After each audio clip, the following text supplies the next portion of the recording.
The Igbos want Biafra. The North wants Igbos exit. The Yorubas want Igbos exit. The Igbos are saying, we have investments in your areas and cannot leave them. And the fight is being cooked. Governors are sharing bailout funds. Workers' salaries are not paid. Government officials have their children schooling abroad. Ministers and senators are looting. The poor Hausa man is riding Okada. The poor Igbo man is riding Okada. The poor Yoruba man is riding Okada. The poor Hausa man sleeps under the bridge as Amajiri. The poor Yoruba man sleeps under the bridge as Alaye. The poor Igbo man sleeps under the bridge as Agbiru. It is pertinent to know that the poor from all ethnic groups in Nigeria have everything in common, and so is the rich. Do not allow the agitation of an Igbo man who lives in UK or US for Biafra cause the killing of the Igbo man in Adamawa. The problem in the country is not the agitation of any ethnic group, but the unity of the elite and the disunity of the masses. How many times have you taken your agitation to question your local government chairman? Why have you not asked your governors through agitation how they spend bailout funds? Why have you not agitated against that government official whose mansions you go to beg for help? Sad to note, all the governors love themselves, all the past presidents love themselves, all the senators love themselves, all the top officials love themselves, all the looters love themselves. Why can't you and I love ourselves? Why can't we combine efforts and fight them? Why do we fight ourselves? Why do we allow them the freedom we don't have? Remember, a good Nigeria is better than a good Arewa, Oduduwa, or Biafra. One love, Nigeria. The Igbo want Biafra, the North wants Igbo exit, the Yoruba want Igbo exit by Wole Soyinka. So guys, if there's anything to go by with what is being credited to Wole Soyinka, because you know all these things, tomorrow they will tell you, oh, I never said so, I never did this and that, but we are going by what is being credited to him. If we look at it thoroughly, it's really making sense from all ramifications. It's really making sense. But one thing, he has said the truth and nothing but the truth. But one thing is that if you talk about, the masses loving themselves, he's been one of the people who have been talking and, talking on the issues in this country. The question is that he has been on this issue. He has been on this issue for a very long time. What has changed? Himself, other people, that you and I might even know. They have been talking, they've been saying all manner of things, individuals who have been speaking about what has been going on in this country. What has changed? Nothing has changed. The normal thing is that the poor getting poorer, the rich getting richer. We know all of these things he has said. Of course, fine. But to me, I will not blame anybody. I will not blame the Southeast who are talking about going their own separate ways. It's the right thing to do. If people have done all manner of things, just like he himself, does he mean himself has been quiet? Of course, recently, what is what is happening at the moment now is the issue of the president locking down the 3 states, I don't know, and the FCT, the 2 states and the FCT. A lot of people are like, oh, why is this man talking? We have a pandemic on our hands. We have serious challenges on our hands. And you are talking about a legality and what have you. And some people are saying, oh, he's right. Because if we don't tackle all these little things that we think do not matter, by the time they escalate, we will not be able to handle them. Fine, people are talking and, it's been back and forth as the issue whether the president has the right to lock down those cities or states. Is at least just to buttress that he has been speaking against what is not right in this country. What has changed? We have different groups, sociocultural groups, socio-political, whatever, from different regions, prominent people, yet nothing has changed.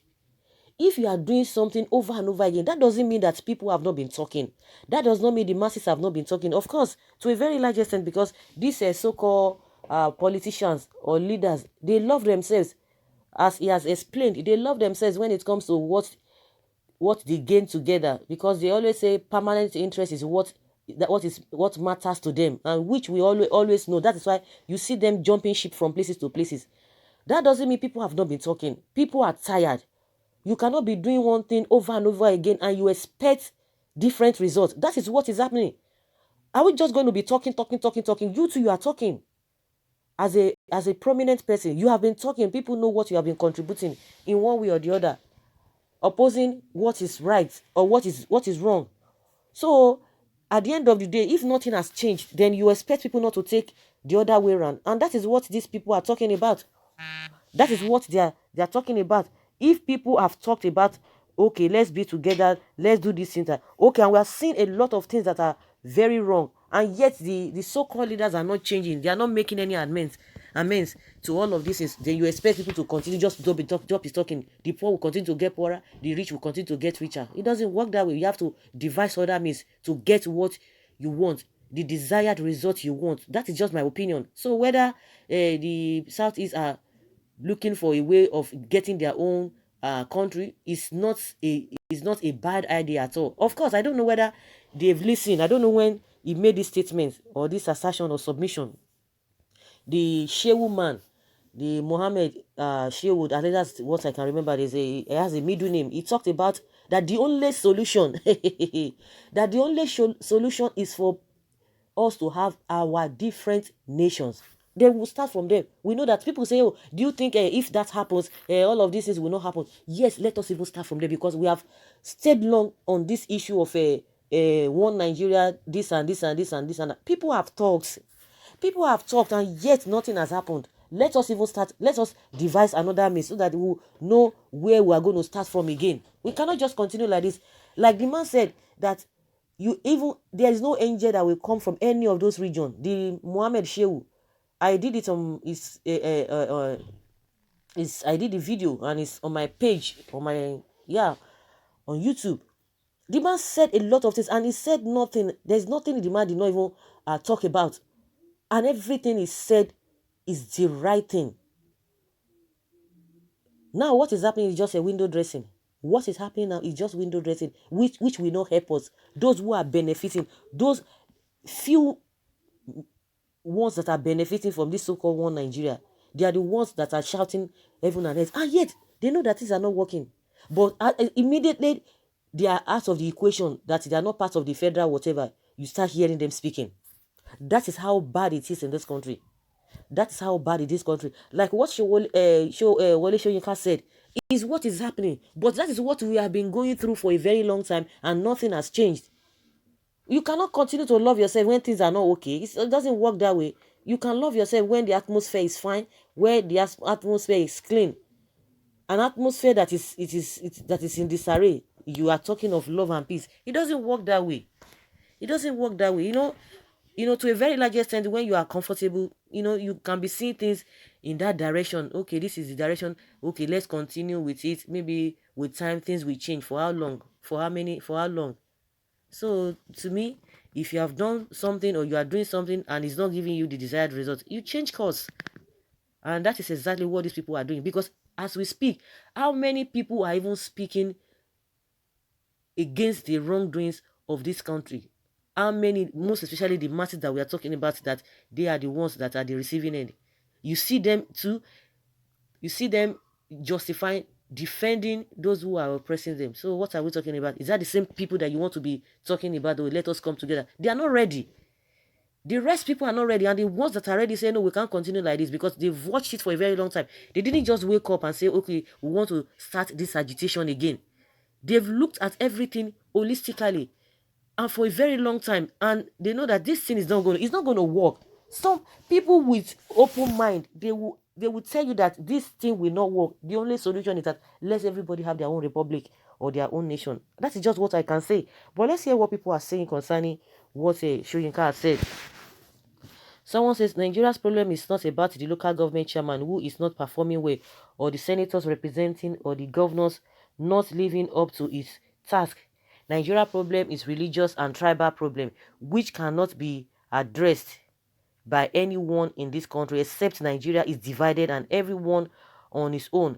Nigeria cannot be good because of lack of trust. Exactly. That is exactly what the man said yesterday. That is exactly what he said.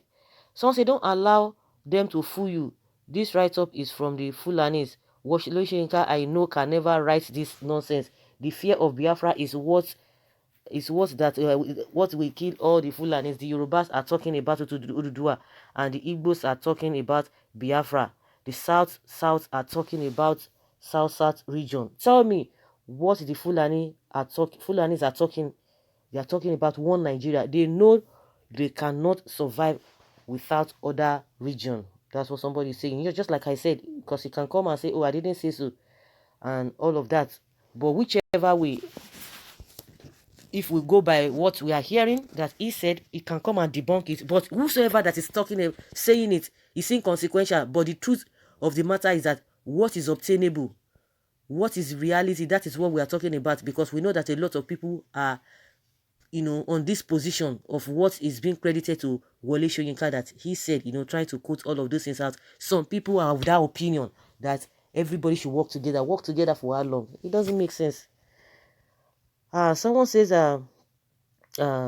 looks like the only thing that makes sense to you is the food you eat. These are old foods we are talking about.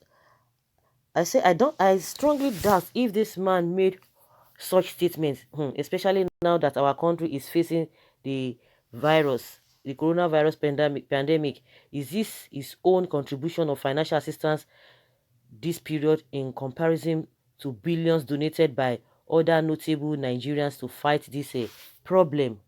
Someone says, donate your own and let's see you think the man is among the looters.